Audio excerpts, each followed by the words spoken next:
నమస్తే. పాకిస్తాన్కి కేవలం 24 గంటల తేడాలో రెండు స్ట్రాంగ్ చెంపదెబ్బలు పడ్డాయి. ఒకటేమో అమెరికా ఇయ్యగా, ఒకటేమో ఆఫ్ఘనిస్తాన్ ఇచ్చింది. ఈ రెండింటిని తట్టుకోవడం మామూలుగా వేరే వాళ్ళకి కష్టం, కానీ పాకిస్తాన్కి చాలా ఈజీగా తట్టుకోగలుగుతుంది. అఫ్కోర్స్ ఈ దేశమైనా కొంచెం ఇబ్బంది పడుతుంది అనుకోండి, మనం మాటకు అంటున్నాము. సర్జియో గోర్ ఎవరైతే అంబాసిడరు భారతదేశానికి ఉన్నారో ఆయన కశ్మీర్ని పర్యటించారు. కశ్మీర్లో ఉమర్ అబ్దుల్లా ప్రస్తుతం అక్కడ ముఖ్యమంత్రి.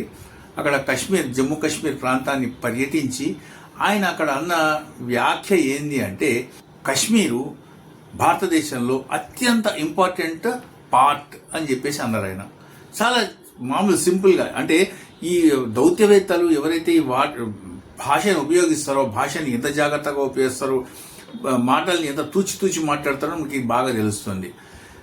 భారతదేశంలోని అత్యంత ఇంపార్టెంట్ పార్ట్ జమ్మూ కాశ్మీర్ అని అన్నారు. ఇంతకు ముందర అమెరికన్స్ కేవలం కశ్మీర్ అనేవాళ్ళు ఇప్పుడు జమ్మూ కాశ్మీర్ అంటున్నారు.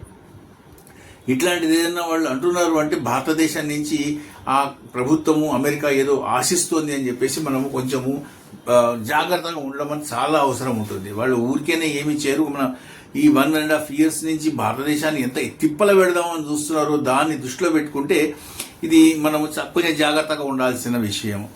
ఈ మాట అనేటప్పటికీ పాకిస్తాన్కి చాలా అసంతృప్తి అనిపించి మీరు అక్కడికి పోయి ఎట్లా మాట్లాడుతారు అని చెప్పేసి పాకిస్తాన్ గవర్నమెంట్ యుఎస్ఏ గవర్నమెంట్కి డే మార్చ్ అని ఒక జారీ చేసిందంటారు. అంటే డే మార్చ్ జారీ చేయడం అంటే ఒక దేశపు ప్రతినిధులు రెండవ దేశపు, అంటే ఒక దేశపు గవర్నమెంట్ రెండవ దేశపు గవర్నమెంట్కి తమ అసంతృప్తిని, తీవ్రమైన అసంతృప్తిని ఏదైతే చెప్పడం ఉంటుందో దాన్ని డే మార్చ్ అంటారు. ఆ డే మార్చ్ని ప్రకటించిందనమాట అమెరికాకి. ఇది ఇట్లాగా ప్రకటిస్తే అక్కడ వాళ్ళకి ఒరిగేది ఏమీ ఉండదు, దాంతో ఏమి పోయేది ఉండదు. సరే, అది అట్లా ఉండగా రెండోది ఏముందంటే, ముఫ్తీ నూర్ అహ్మద్ నూర్ అని చెప్పేసి ఆఫ్ఘనిస్తాన్ ఎన్వాయ్ ఉన్నాడు. ఆయన అక్కడ ప్రతినిధి. వాళ్ళు అక్కడ 5 సంవత్సరాలు అయింది. అక్కడ తాలిబాన్స్ అక్కడ గవర్నమెంట్ ఫామ్ చేసి, ఆ గవర్నమెంట్ ఫామ్ చేసిన తర్వాత దాన్ని ఒక ఉత్సవంలాగా జరుపుకోవడం కోసం అని చెప్పేసి భారతదేశంలో ఉన్న వాళ్ళ రాయబార కార్యాలయంలో వాళ్ళు ప్రోగ్రాం చేసుకున్నారు. 17వ తారీఖు నాడు ఆగస్టు 17, 2026 చేసుకుంటే దానికి చాలా మందిని ఆహ్వానించారు. రష్యా, చాద్, ఈజిప్ట్ లాంటి రకరకాల కంట్రీస్ నుంచి రాయబారులు లేకపోతే అక్కడ ప్రతినిధులు వచ్చారు. వాళ్ళందరి మధ్యలో అతను చెప్పిన మాట ఏంటంటే, భారతదేశానికి ఆఫ్ఘనిస్తాన్కి చాలా దగ్గర సంబంధాలు ఉన్నాయి. కాబూల్ లాంటి సిటీలు, కాందహార్ లాంటి సిటీలు మొత్తం అంతా కూడా భారతదేశ సంస్కృతితోటి సంప్రదాయాలతోటి నిండి ఉండేవి. ఇవన్నీ కూడా మొత్తం అంతా లాహోర్తో కలిపి ఎంతో అద్భుతమైన డెవలప్మెంట్ ఉండేది, భారతదేశంతో ఎంతో కలిసి ఉండేవి అని చెప్పేసి ఆయన ఒక వ్యాఖ్య చేశారనమాట. లాహోర్ అనేటప్పటికీ పాకిస్తాన్ కడుపులో మండింది. మీరు ఏమైనా చేసుకోండి, మమ్మల్ని ఎందుకు లాగుతారు అన్న లెవెల్లో వాళ్ళతో మాట్లాడారు. వాళ్ళకి దీంతో ఏమీ పెద్ద తేడా రాదు. 2021లో తాలిబాన్లు ఎప్పుడైతే ఆఫ్ఘనిస్తాన్ని చేజిక్కించుకున్న తర్వాత పాకిస్తాన్లో జనం దగ్గర నుంచి మొదలు పెడితే పాలకుల దాకా అందరికీ కూడా ఆనందం హద్దులు లేకుండా పోయింది.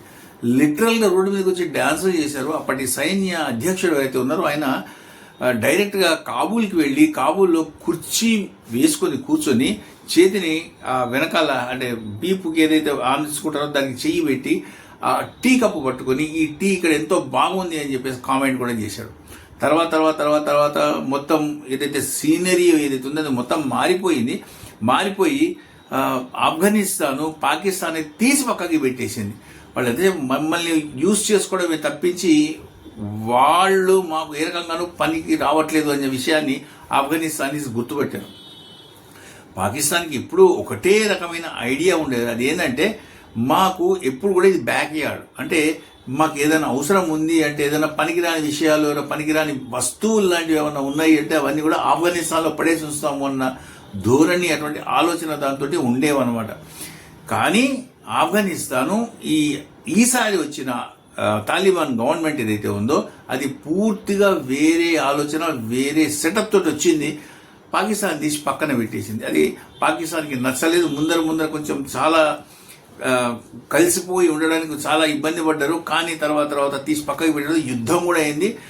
పాకిస్తాన్ అక్కడ దాదాపు 500 మంది మహిళల్ని, పిల్లల్ని, తర్వాత యువకుల్ని అందరినీ చంపేయడం కూడా జరిగింది. దానికి ఇద్దరి మధ్యలో యుద్ధం కూడా జరుగుతుంది.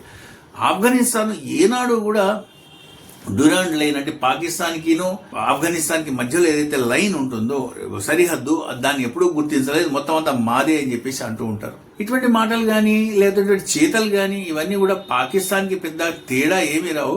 మరి చెప్పారు కదా, వాళ్ళు తీసుకెళ్లి చెప్పదెబ్బలు కొట్టినా కానీ వేరే వేరే కంట్రీస్ అయితే కనుక నొచ్చుకుంటాయి, లేకపోతే ఇంకేదో ఎక్స్ప్లెనేషన్ ఇవ్వడమో లేకపోతే ఇంకో రకంగా ఈ రకంగా ఎక్స్ప్రెస్ చేయడమో చేస్తాయి. కానీ పాకిస్తాన్ లాంటి మొద్దు చర్మం ఉన్న వాళ్ళకి ఇది ఇటువంటి ఎంత మాత్రం పట్టం అన్నమాట. ఇదంతా ఇట్లా ఉండగా యూరోప్లోని స్విట్జర్లాండ్ నుంచి ఒక ప్రతినిధి పాకిస్తాన్లో పర్యటించాడు. పాకిస్తాన్లో పర్యటించి ఆయన అక్కడి నుంచి చేసిన వ్యాఖ్య ఏంటంటే, జమ్మూ కాశ్మీర్ ఏదైతే ఉందో అది ఒక వివాదాస్పదమైన ప్రాంతము, అది దాని గురించి మనము చర్చించాలి అని చెప్పేసి ఆయన అక్కడి నుంచి వ్యాఖ్య చేశాడు. వ్యాఖ్య చేయగానే వెంటనే మన MEA ఏదైతే ఉందో అంటే మినిస్ట్రీ ఆఫ్ ఎక్స్టర్నల్ అఫైర్స్ వాళ్ళు అక్కడి నుంచి తీసుకెళ్లి మన స్విట్జర్లాండ్ ప్రతినిధి ఎవరైతే ఉంటారో భారతదేశంలో రాయబారి అతన్ని పిలిపించి ముక్కచివాడలో పెట్టి పంపించారు అన్నమాట. ఇటువంటివి జరుగుతూ ఉంటాయి. ప్రస్తుతం ఈ విషయంగా మాత్రం చాలా వేడిగా ఉంది ఈ వ్యవహారము. ఈ వీడియో మీద మీ అభిప్రాయం ఏంటి? దయచేసి కామెంట్స్ రూపంలో చెప్పండి. వీడియోని తప్పకుండా లైక్ చేయండి, ఈ ఛానల్ని సబ్స్క్రైబ్ చేయండి. Thank you.